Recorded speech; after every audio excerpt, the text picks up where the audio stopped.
एक टॉपिक है देवी जो कि हम सबको और बच्चों को थोड़ा सा उलझाता है।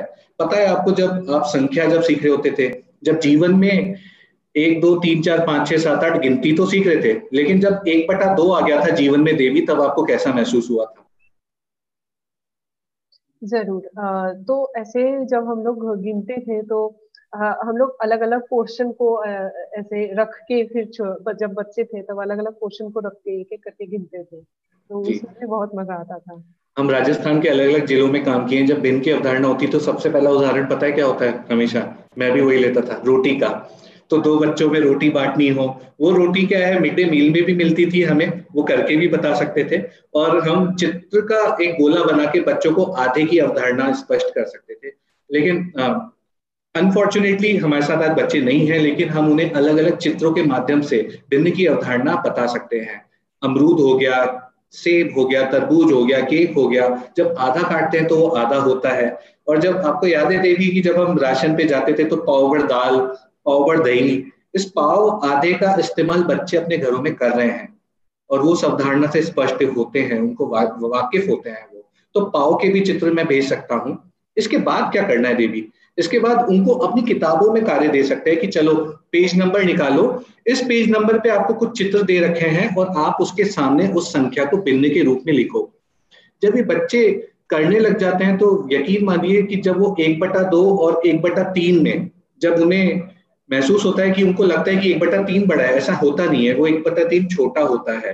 तो जितने हम ज्यादा भिन्न की अवधारणा में चित्रों का उपयोग करेंगे, उतना ही ज्यादा हमें फायदा होगा।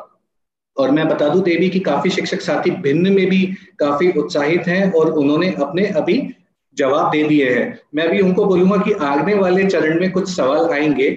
और जैसा कि एक उदाहरण हमने पिछली बार भी लिया था कि बच्चों के आसपास भिन्न होते हैं देवी, आपको लगता है कि जो मैंने चित्र दिए उसमें भिन्न आपको मिलेंगे? जरूर जरूर। ये मुझे भी याद है कि जैसे हमारे ऑफिस के ही एक खिड़की के पोर्शन को फोटो लिया गया था और उसमें से निकाला गया था। जी, तो आप देखेंगे कि बच्चों को फर्श पे, टाइल पे, अलग अलग जगहों पे, उनको खिड़की दरवाजों में भिन्न के कुछ अगर हम कार्य दें, व्हाट्सएप पे बोलें कि जाओ अपने खिड़की दरवाजों के पास जाओ, आपको कुछ भिन्न दिख रहा है, ये आपको लगेगा मुश्किल है, लेकिन कभी कभार ये गतिविधि की जा सकती है। तो लेकिन मैं आज ध्यान आपका लाना चाहूंगा सिर्फ एक चित्र पे। सिर्फ एक चित्र के माध्यम से आप कैसे अलग अलग गतिविधियां कर सकते हैं। देवी, आपको ये रंग बिरंगा गोला लग रहा होगा, लेकिन अभी शायद मैं आपसे इसमें 1 2 सवाल पूछ सकता हूँ क्या? और सभी शिक्षक साथियों से भी, कि रंग बिरंगे जितने मैंने कलर इस गोले में भरे हुए हैं, उसको क्या आप भिन्न के रूप में लिख सकते हैं? भिन्न के रूप में मुझे बता सकते हैं रंग बिरंगा जो पोर्शन है? तो मैं शिक्षक साथियों का भी मदद लूंगी इसमें। तो मुझे जो लग रहा है कि अगर यहाँ पे 3 रंग मुझे दिख रहे हैं, तो क्या हरे रंग पे हम लोग कोई सवाल कर सकते हैं कि हरे रंग जी, वाला जो पोर्शन है। इस सवाल पे आने से पहले मैं घनश्याम जी का एक एक कमेंट आया है कि बंटवारे के लिए गतिविधियों से आनंद और समझ दोनों आते हैं और दैनिक जीवन से अनुप्रयोग करते हैं। बहुत बहुत धन्यवाद, आप जैसे शिक्षकों का हमें अनुभव और मार्गदर्शन यहाँ पर मिल रहा है सर। क्योंकि तेरी, आपकी और मेरी जितनी उम्र है उससे अ, उतना तो अनुभव है कुछ शिक्षकों का जो हमारे साथ आज जुड़े हुए हैं। तो आप अपने सुझाव और कमेंट जरूर बताते रहे। और सीमा जी ने भी ये बोला कि 2 3 रोटियों के उदाहरण से हम 1/3 1/2 की जो अवधारणा है वो स्पष्ट कर सकते हैं। तो देवी, वापस इस चित्र पे आते हैं और सभी शिक्षक साथियों ने जवाब दे चुके हैं कि 3/5 है रंग बिरंगा एरिया। देवी, आपने एक प्रश्न बनाया था, मैं वापस उसको पूछना चाहता हूँ इसी चित्र से, मैं मिस कर गया। जी। जी जी। तो वही कि मैं पूछना चाहती थी कि जो हरे रंग वाला पोर्शन है, सिर्फ जो जी। अगर उसी को देख के फिर हम बच्चों से पूछ सकते हैं कि कितना पोर्शन हो रहा है, टोटल जी। कितना पोर्शन हो रहा है। जी, बोल भाई कितने, आप बोलो जितने। गोला बना के खूब खेलिए हमने कक्षा कक्ष में, लेकिन अभी क्या करें, हम व्हाट्सएप पे जुड़े हुए हैं तो हम बोलते हैं कि चलो खाली जो चित्र है, खाली जो सफेद है, उसका पोर्शन 2/5 आ सकता है, कलर का 3/5 आ सकता है। पूनम जी, बंशी जी, महेश जी, रानू जी, अलका जी, महेंद्र जी, सबने बोला कि, लेकिन मैं आपसे ये भी पूछता हूँ कि इसमें अलग अलग सवाल भी बनाए जा सकते हैं और एक ही चित्र के माध्यम से आप काफी अवधारणाओं पे काम कर रहे होंगे। देवी, देवी, मैं एक चित्र दिखाना चाहता हूँ जो कि हमारे शिक्षक साथी ने नेट की मदद से निकाला है और बच्चों को भेजा था। ये आप देख पा रहे हैं कि वही गोले हैं, और जब भिन्न में जब हाँ। कंपैरिजन होता है, जब तुलना होती है, तो सबसे ज्यादा प्रॉब्लम आती है कि एक तो मुझे दिख रहा है 1/8, एक दिख रहा है 1/3। तो मैं ऐसे जब मैं बच्चों की तरफ आके देखूं तो मुझे समझ नहीं आता कि कौन सा बड़ा है कौन सा छोटा है। तो चित्रों के माध्यम से भी वो काम आसान हो सकता है। आपको दिख रहा है कि सबसे ज्यादा रंग नीले रंग ने कौन से चित्र में घेरी हुई है, पकड़ पाएंगी आप? तो मुझे लग रहा है कि जो 5 नंबर वाले चित्र जी है, जी उसमें बस एक पोर्शन ही है जो सफेद है। जी। और हम्म। तो मैं आपको बता दूं देवी कि वो जो 5 नंबर वाला चित्र है, देखा जाए भिन्न के रूप में तो वो 1 2 3 4 5, वो 1/10 है। और मैं 1/10 को जब मैं पूछता हूँ कि भैया बताओ कि 3/5 से कम है या ज्यादा है, तो आप और मैं भी कहते हैं ना उसे कंफ्यूज आ गए थे। यानी हम समझ में बहुत देरी से आया था कि कौन सा चित्र। चित्रों के माध्यम से देवी हमें बहुत ही आसानी हो जाती है भिन्न को पढ़ाने में, समझने में।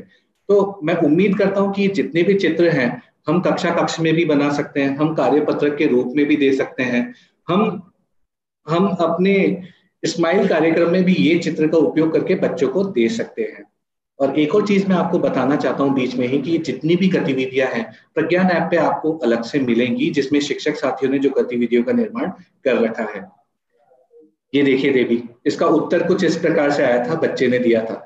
ये पिछली बार पल्लव ने बात की थी कि कलर करके डूडल करके भी इसका उत्तर दिया जा सकता है व्हाट्सएप पे ही। जी बिल्कुल। और हमारे शिक्षक साथी है अनिल अग्रवाल जी, जो जिन्होंने इसी पे कमेंट किए हैं कि बच्चों से अलग अलग चीजों के साथ बहुत ही आसानी से हम लोग तो भिन्न को सिखा सकते हैं। तो और बहुत सारे टीचर्स हमारे इसके उत्तर भी दिए हैं। बहुत बहुत धन्यवाद सभी का, आप हमसे लगातार सक्रिय रूप से जुड़े हुए हैं। मैं आपको बता दूं 1.5 घंटे का हम सत्र लेंगे, लेकिन जो भी चीज काम की है हमने बस वो ही निकाल के आपके समकक्ष रखी है। तो अंतिम चित्र आपके सबके सामने शेयर करना चाहूंगा। गोलों से नहीं, अलग अलग आकृतियों से भी भिन्न पे काम किया जा सकता है। आपने हमने देखा होगा कि कक्षा जब छठी सातवीं आठवीं भी आती है, तब भी बच्चे भिन्न की संक्रियाओं में भी गड़बड़ करते हैं। तो उनसे बचने के लिए हम अलग अलग चित्रों का उपयोग कर सकते हैं। अब आपको इसी चित्र में दिख रहा होगा कि 1/6 जरूर एक ही पट्टी पे, 1/2, 1/3, 1/4, 1/5, इनमें कैसे आप छोटे से बड़े से छोटे और छोटे से बड़े क्रम में जा सकते हैं। देवी, क्या ये मदद करेगा? बिल्कुल मदद करेगा, क्योंकि मुझे भी याद है जब ऐसे गणित सीख रहे थे, उस समय पे ऐसे लगता था कि 1/6 शायद बड़ा है, बड़ा एक है। बटा दो जी से ज्यादा बड़ा है। लेकिन ये चित्र शायद उसमें मदद कर रहा है। मैं देवी, एक बार। एक बात बताइए, जब आप इसको बोर्ड पे इस चित्र को बनाएंगी, जब मान लीजिए कक्षा चालू हो जाएंगे, तो क्या आपको ये दिक्कत आएगी इस चित्र को बनाने में, या फिर आप सहजता से बना लेंगे? बिल्कुल, मैं तो लगता है कि मैं ड्राइंग तो बहुत ही मतलब एकदम ही नहीं आता है शायद। तो बहुत ही आसानी से मैं बस कुछ लाइंस खींच के और कुछ पोर्शन को बस चौक से कलर करके ऐसे बहुत ही आसानी से ये जी चित्र बना सकते हैं। बहुत बहुत धन्यवाद देवी। तो ये कुछ उदाहरण थे देवी कि हम गणित में स्थानीय मान और भिन्न में चित्रों की मदद से बच्चों को कक्षा कक्ष में और स्माइल कार्यक्रम में कैसे अपन उनकी अवधारणा भी बना सकते हैं, उनको प्रैक्टिस भी कर सकते हैं, और जहां आपको मौका मिले वहाँ छोटा सा वीडियो भी आप शेयर कर सकते हैं। और ये जितनी भी गतिविधियां हैं ये सब प्रज्ञान ऐप पे भी अवेलेबल है, दीक्षा पे अवेलेबल है। आप बस इसका उपयोग कर सकते हैं।